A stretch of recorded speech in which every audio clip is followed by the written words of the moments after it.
Shalom and welcome once again to Treasures of the Torah. I'm Pastor Matt McEwen. This week our Torah portion is Kedoshim, and it gets its name from this verse where it says, "Speak to the children of Israel and tell them to be holy, that they must be holy."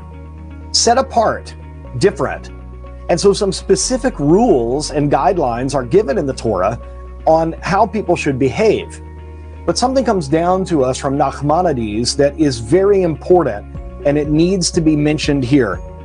It says this: the meaning of this is that since the Torah has warned against forbidden sexual relations and forbidden foods, while permitting one's relations with his wife and eating meat and wine, the lustful person can find a place to wallow in fornication with his wife or wives, and be guzzlers of wine and gluttons of meat, and converse at will of all licentious things, since no prohibition against this is specifically enumerated in the Torah.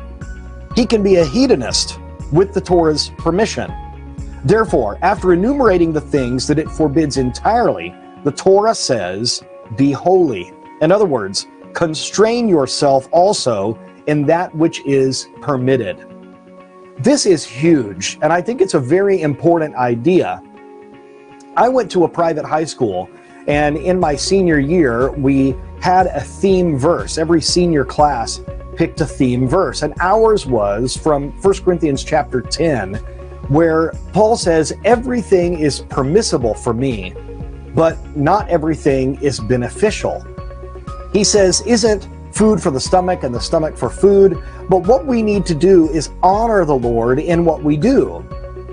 Sometimes we are instructed to have common sense in our religious experience, to do things in moderation.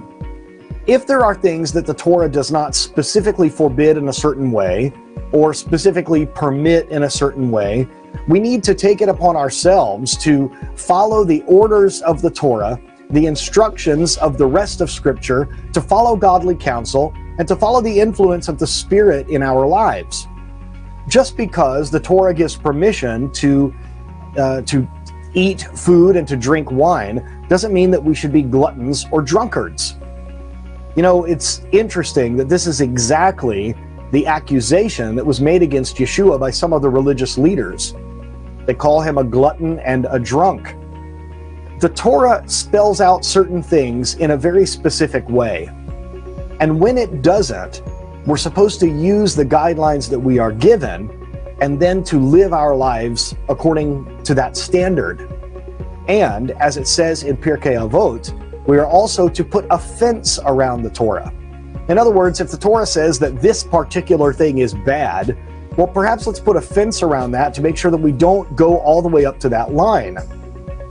As we've mentioned many times before, this is really borne out in Yeshua's lesson about murder and about adultery.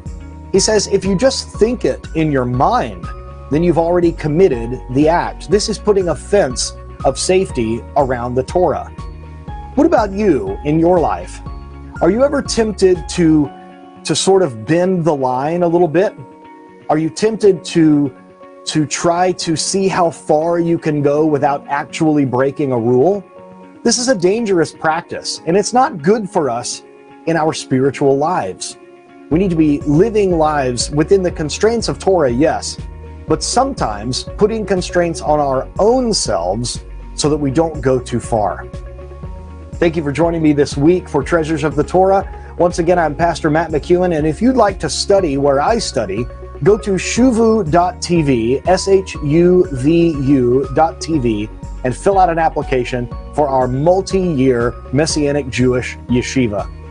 Thank you so much. Shabbat Shalom.